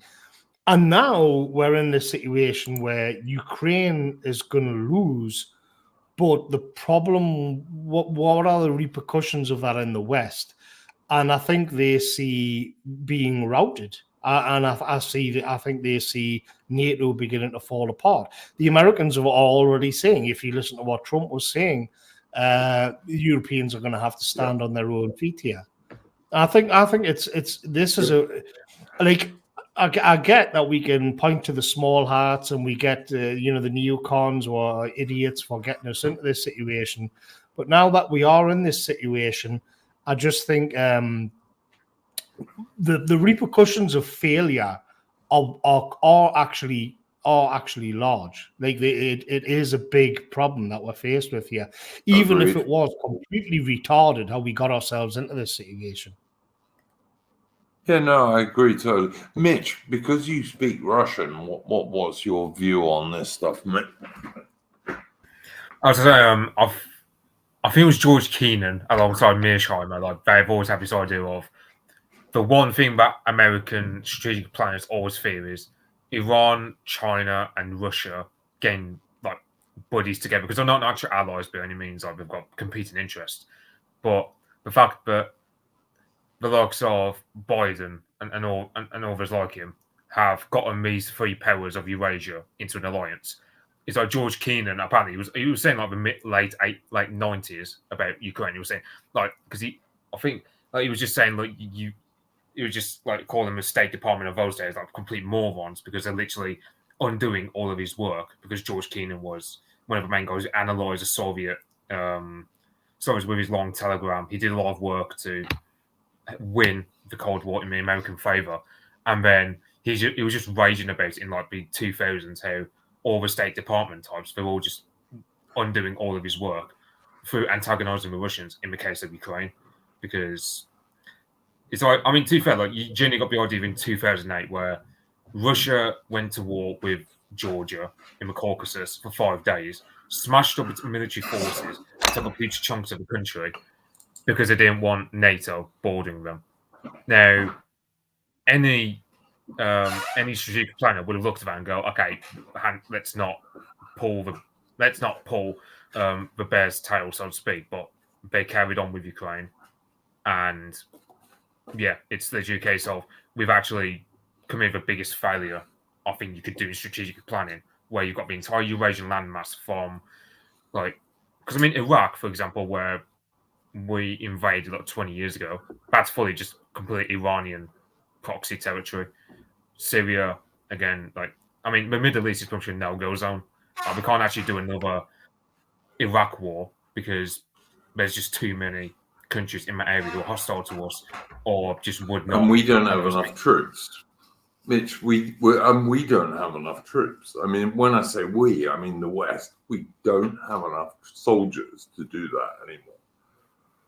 The armored divisions that America and Britain and France, etc., were able to send to the Middle East in the 1990s, that they don't exist anymore.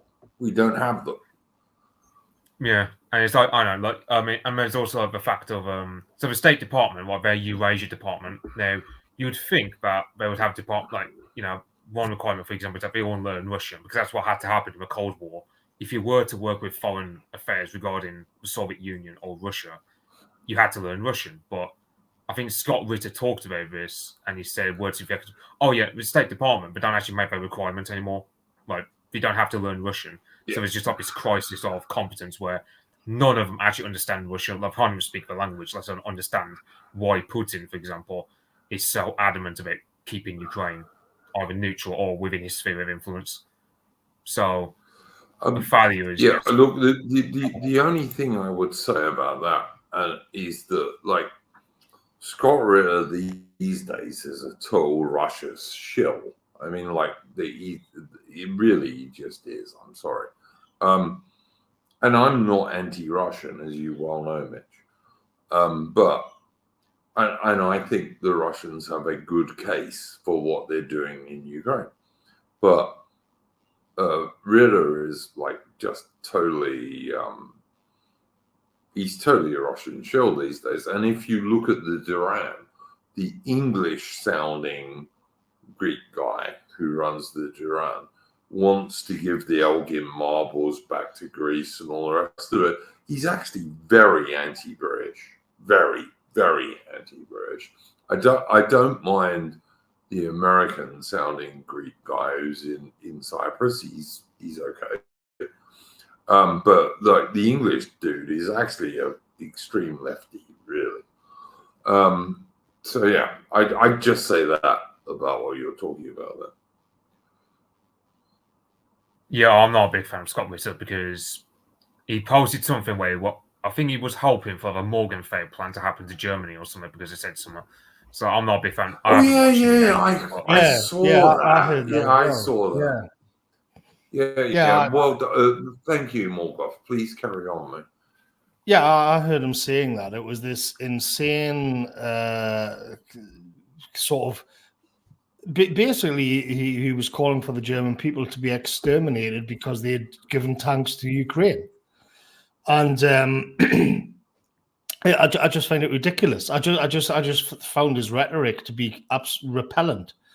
And I realized that I'd been getting into the habit of me YouTube watching these kind of geopolitics bros. And a lot of them, like I totally agree about the Duran as well. Don't get me wrong; they are informative. They do have some interesting things, but they are like when you eventually you get the impression that everything about the West is retarded and gay.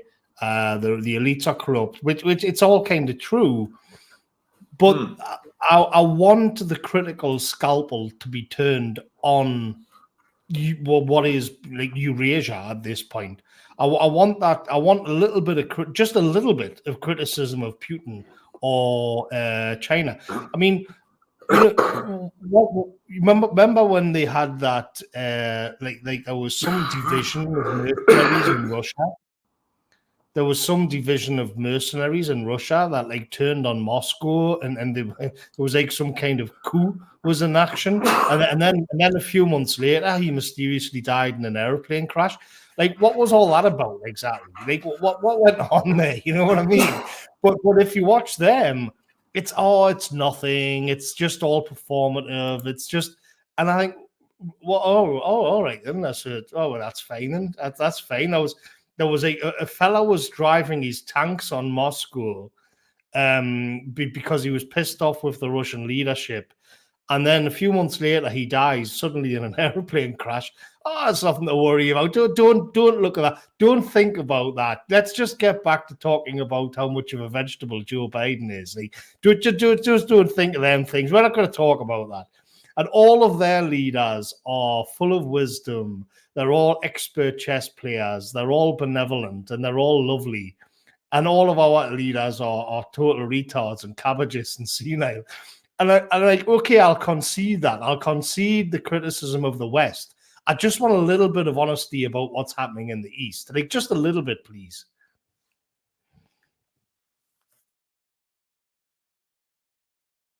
Yeah, I couldn't agree more, Morgoth. Totally my idea. Like I said, if you listen to the Duran, I quite like the American-sounding Greek guy. He's all right. The British-sounding Greek guy, he's one of the most anti-British people you will ever meet, I think.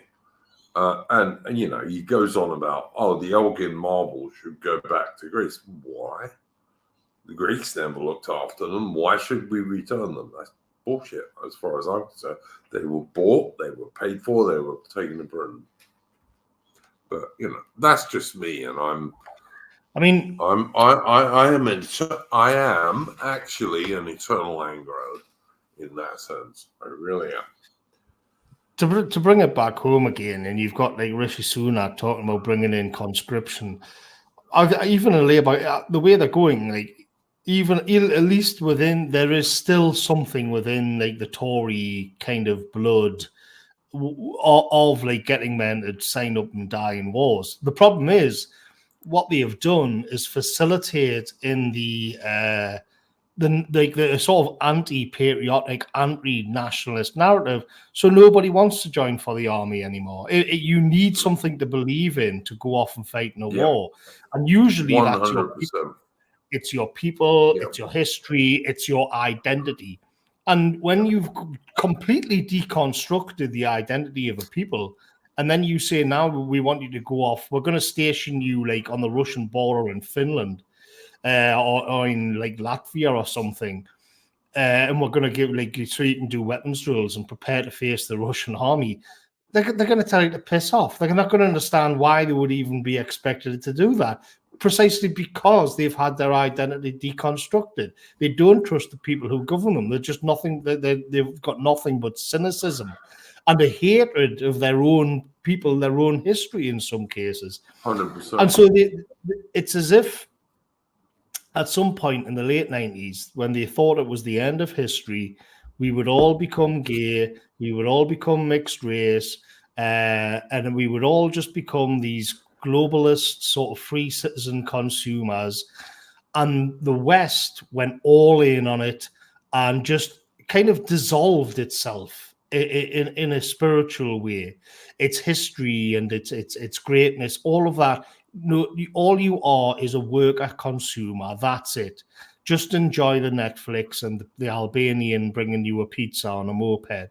That's all that life's about. How do you appeal to patriotism when you pretend that patriotism is all far right? You know? Yeah. How do you do that? Yeah, like, it's all evil. I joined the British Army as an 18-year-old teenager because my dad had been in the army, my granddad had been in the army, my great-granddad had been in the army, etc. And you know what? I just fully believed in it. And to be honest, when I joined, the NCOs were kind of the sort of blokes you would expect to meet in the British Army, and they were good people. You know, the officers were fairly toffee mostly, but also okay. You know, not bad people. Didn't hate them. And so the British Army kind of met my expectations. What the British Army is like today, I dread to even think. I just do. I don't even want to think about it.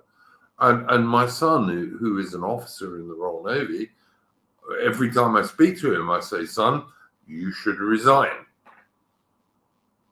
Not because I'm not pro-British, because I'm probably the most pro-British guy you'll ever meet in the entire history of the world. But I don't want him to get killed in some stupid globalist war, you know?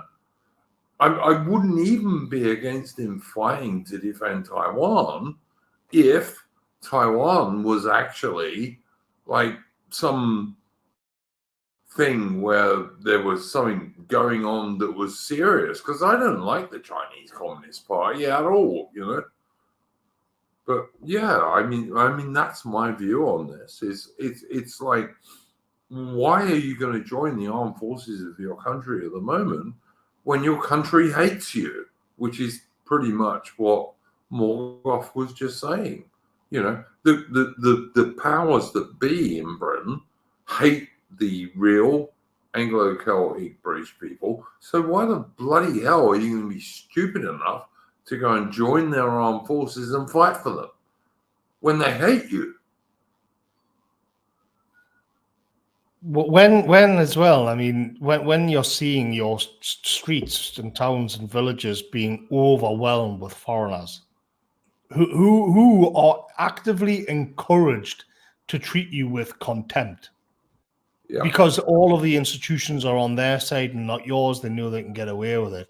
And this is a fighting force that you've rubbed their face in the dirt all their lives, and you expect them to go off and face like the Chinese and the Russians or whatever.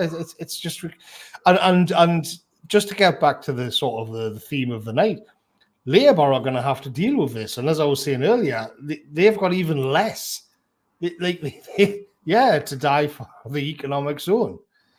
Chris Whitty and immigrants, and David Lammy and Diane Abbott, and all those race grifters on the telly who get slots on GB go and News. die for Diane Abbott. See if you want to do that, you know.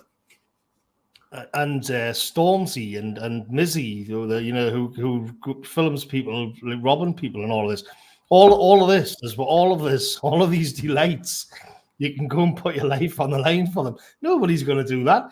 And I could even concede. I mean, this is when Boris Johnson did that stupid video where, telling people to join the army. And again, at least he's got this kind of postmodern Winston Churchill impression. But what is like David Lammy got? How can David Lammy tell like a young lad from Liverpool or Middlesbrough to go and fight and die for the country? Like, what is it? What are you asking him to fight and die for? You, like David, like Pakistanis in Bradford rigging elections and voting for George Galloway? Like, what is it? You've took it all away.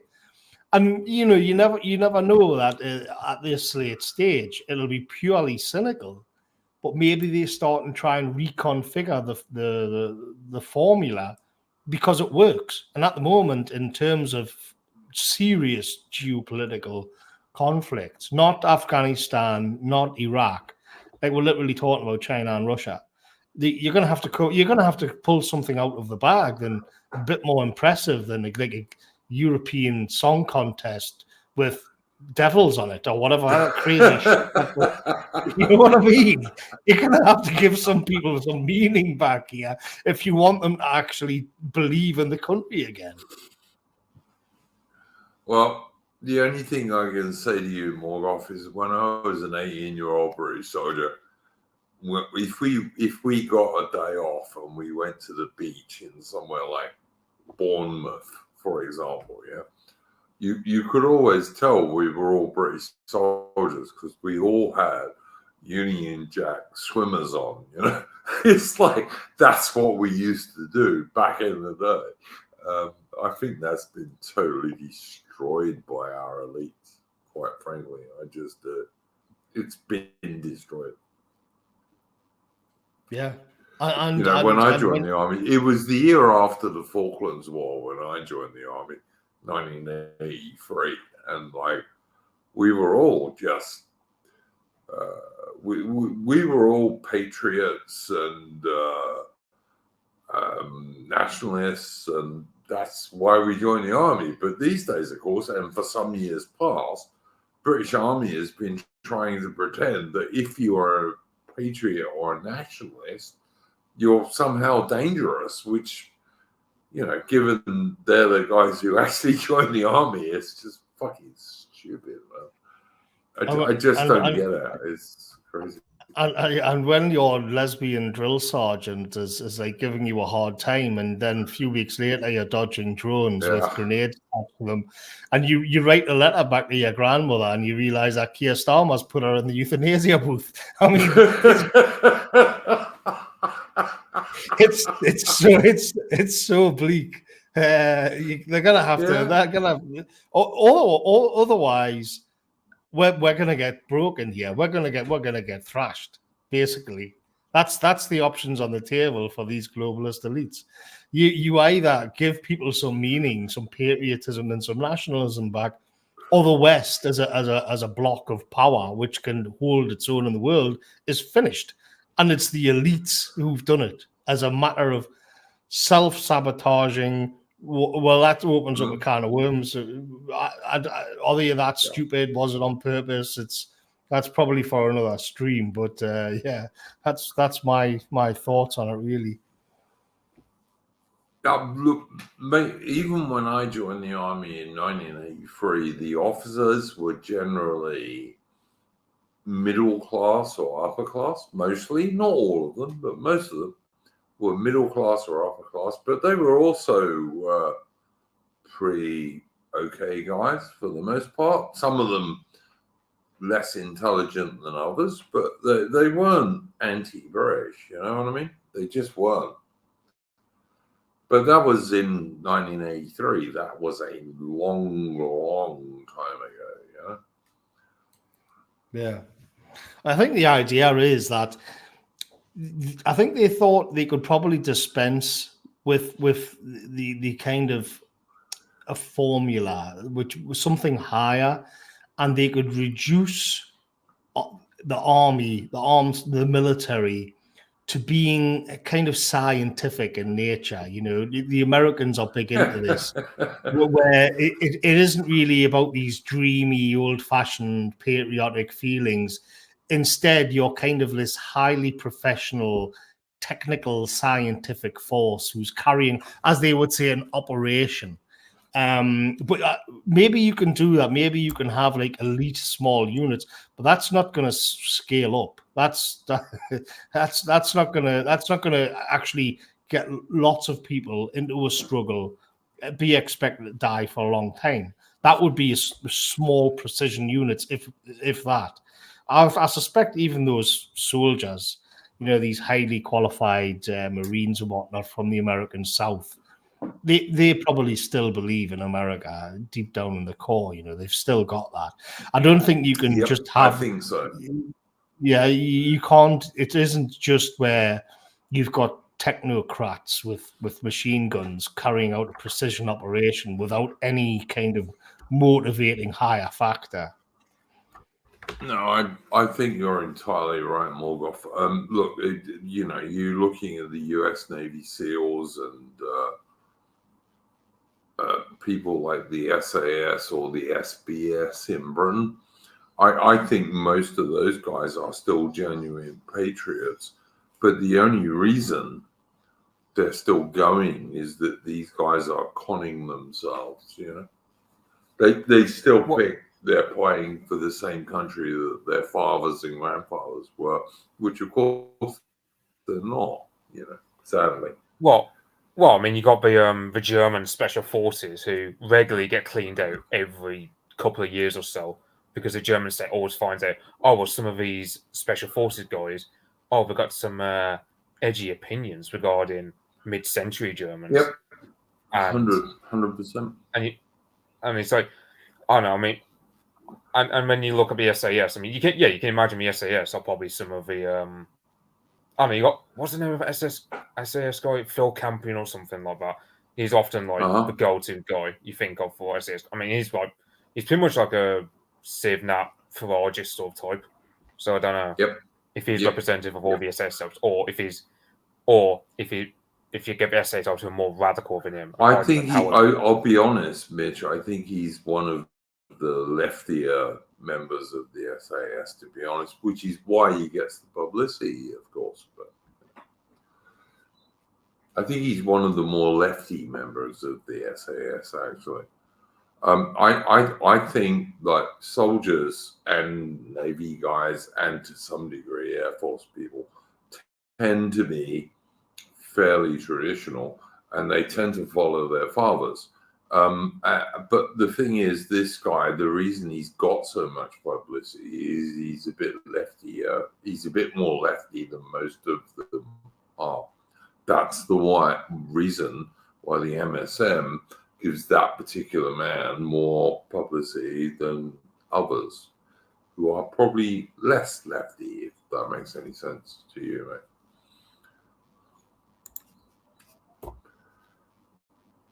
Yep, I'm gonna have to get going here, lads. So I've just been given the look at the doorway there. So all right, thank you, Morgoth. Thank you very much for joining us. You're always very welcome. Yeah, I like anything you would like to show. Not really. I've just got the Substacks there. I've got a couple of recent articles. I've got one up on drone warfare and one on the election thing, which are just there free to read there. So, and I've got the podcast with Frody up as well. So, yeah, just Morgoth for you on Substack if you want to know what I've been up to recently. Yeah, I like dropping in from time to time. It's good crack. So, I'll see you next time. You're always very welcome, Mr. Morgoth. Thanks very much. Yeah, great, guys. Mitch, anything you would like to do before we close the stream? No, I haven't got anything to show or anything. I mean, all I would say is, I don't know. I suppose we'll see just what happens with this Labour government. I hope. I mean, there's some people hypothesizing PR might be brought in to like more let's see if it Labour. happens. I don't think Labour will do that, but maybe they will. I doubt it myself. I think. I mean, Tony Blair actually was in favour of PR back in late 90s. He actually said if he was forced in coalition with the Lib Dems back in 97, he would have done PR. And I won't be surprised if Starmer does PR because. See, Blair, as I said, like he's been very critical of the Tories for a long while because of the fact that they're boiling the fog too quickly. I won't be surprised if they bring PR in to kill off the Tories to make sure they never get anywhere. And they're just assuming, oh, well, people will just vote between various shades of left wing, like Labour, Lib Dem, Green. Yeah, they'll vote between those three parties. And I go, I do feel like the Lib Dems are just kind of like the shit lib party for boomers. So I just think that's where they'll try and corral all the boomers into if they're not going to vote Labour and they'll wipe out the Tories. That's my hypothesis regarding this. I think they're going to try and make sure the Tories never get back into power again for the one reason that they just really fumbled the ball in their 14 years of power. Like they really, because I mean, you can look at the NHS, you see it's crumbling, and you know. Let's say, for argument's sake, we had another 15 years of Tory government akin to what we have now. I mean, I'm not even. I mean, say what you will with the collapsitarian point of view, but I reckon 15 more years of the Tories the way they are now, and it's just I won't be. You can totally imagine everything collapsing by 2040. I kind of like to see the NHS collapse. I've got to say, Mitch, but yeah. I mean, yeah, the thing is, really most would people like to see the NHS collapse. It's the way they used to say that Prussia was an army with a nation. These days, Britain is an NHS with a nation. I'd like to see it collapse. I have to say. North Sea in the chat says, check out Nathan CJ Hood stream after this finishes. Nathan Hood has been doing, who's a member of my Discord, by the way, has been doing a day or two worths of King Arthur streams. Excellent stuff. Yeah, do go and check it out. Anyway, do go check it out. So, Mitch, you don't have anything you would like to show? Nah, not for me. All right. Well, anyway, thanks to my guests, Mitch and Morgoth. And yeah, we've gone 2 hours, which is pretty much what I try and do these days. I go a bit longer if there's some big deal happening, but there isn't at the moment, except the worst general election in British history ever, I would say. Like, even before World War II, I didn't think there was ever a worse election than this. Don't vote Labour. Don't vote so-called Conservatives. Don't vote Lib Dem. Don't vote Watermelon Green. Other than that, vote for anyone you like. You'd be better off voting for the British Communist Party than any of those 4 parties. But that's my only real view.